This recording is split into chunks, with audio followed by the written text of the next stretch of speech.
demonstration of Air Control's FH45SS stainless steel solvent process hood with ultrasonic bath. This 6-foot stainless steel process bench has a heated ultrasonic bath, which is 10 inch by 12 inches by 6 inches, and other heated baths of 10 inches by 12 inches by 6 inches, including 2 additional baths of 8 inches by 12 inches by 8. The overall dimensions are 72 inches by 49 inches wide by 84 inches high. The fire systems are not tested or guaranteed. It is powered by 208 single phase, 60 hertz, requiring a 50 amp service.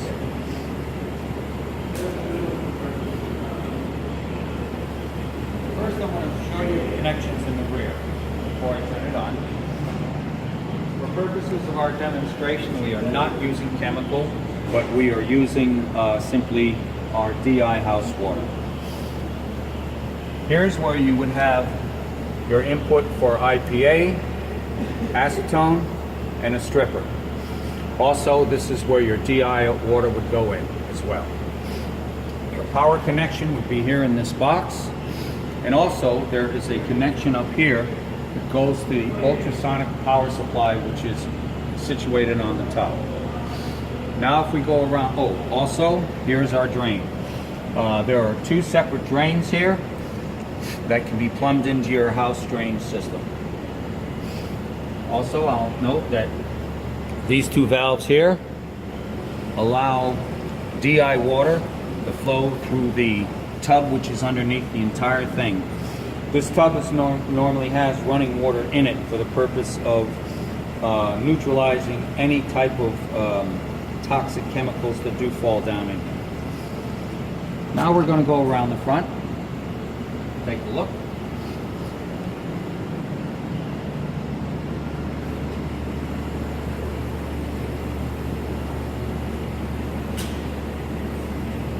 When the unit is powered up, there's approximately a 1-minute delay.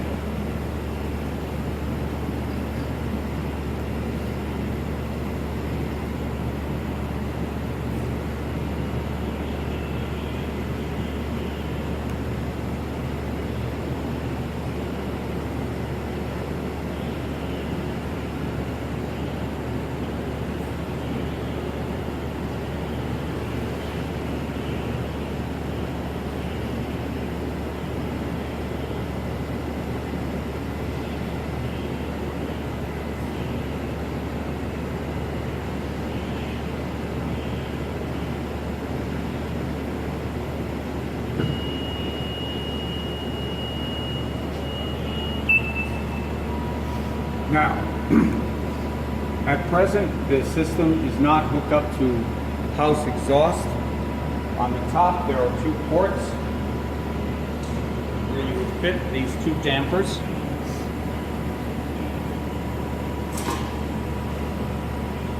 And for purposes of our demonstration, I've adjusted the flow meter. Now, if you should lose exhaust, for example, between your set points,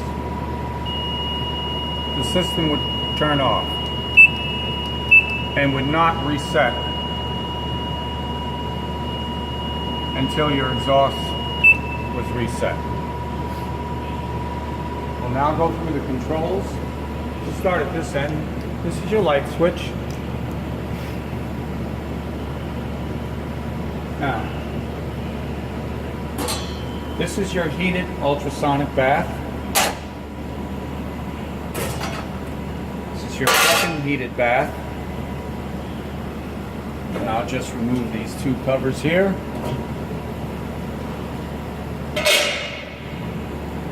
Along with this rinse bath as well.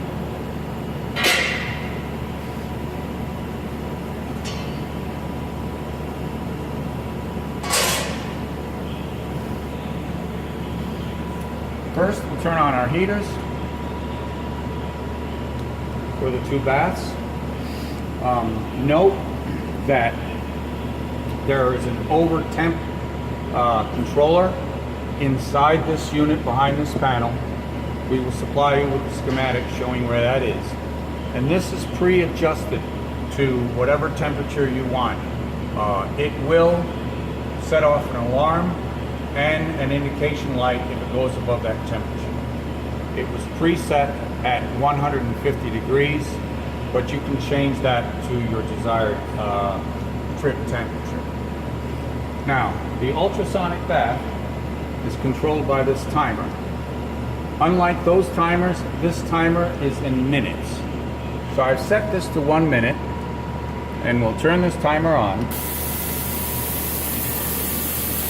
And as you can see, our ultrasonic unit is on.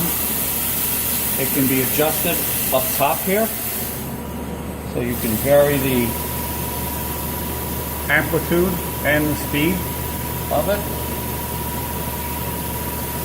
We'll wait for it to time out.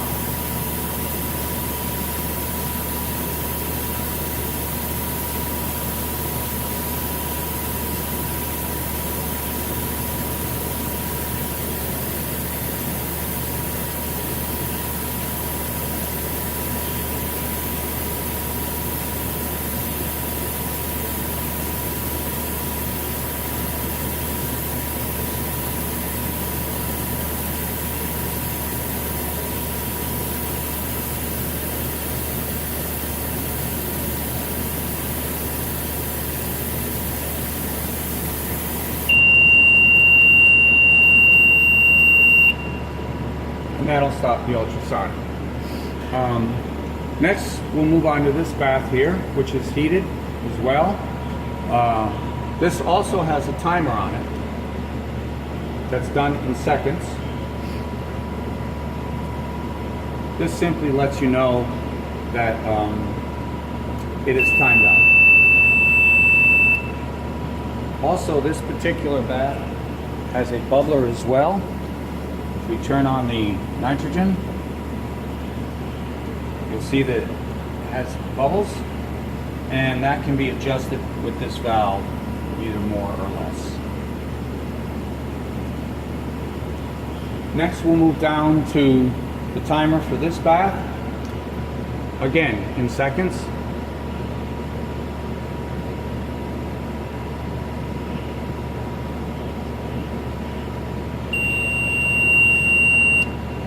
Move on to this one.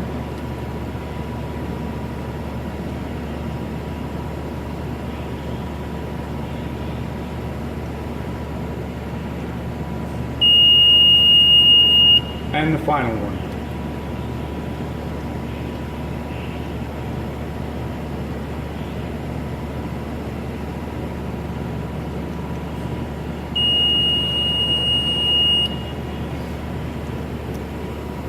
Also, underneath this entire set of tanks is a separate tub, if you will, or sink area, where, as I had mentioned, you can turn on DI water and fill it, which will drain, keeping it rinsed out.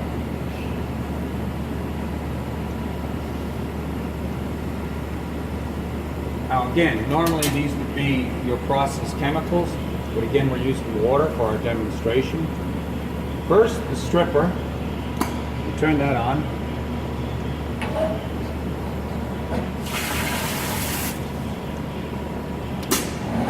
Turns out. Next, second one.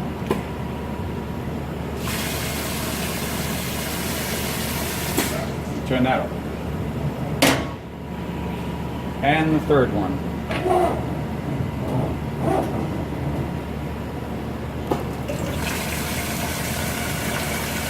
And that is controlled by that. There is also a nitrogen gun that can be used as well. Also, in the event of an emergency, we have our EMO button right here that'll shut the unit down.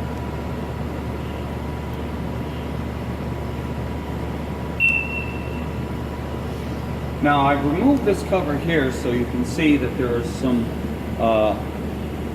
pressure regulators that are normally preset, each one for compressed air, for the nitrogen gun, for the rinser nitrogen agitator and for the N2 purge. Normally they're preset, and this cover is in place here. Also,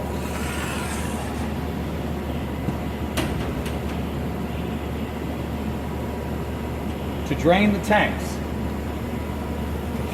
each tank has its own individual drain. There's simply turning the handle 90 degrees will drain the tank out the back drain. That's tank 4. Tank 3. Our little tank up front here is tank 5. And if we move to the other side, tank 1.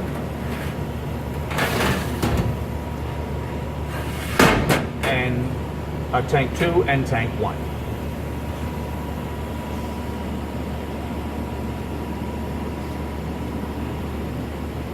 Again, once you supply exhaust to it, then you can set your exhaust photohelic gauge to your desired set points. Other than that, because it's an entire stainless steel construction, it can be cleaned very easily.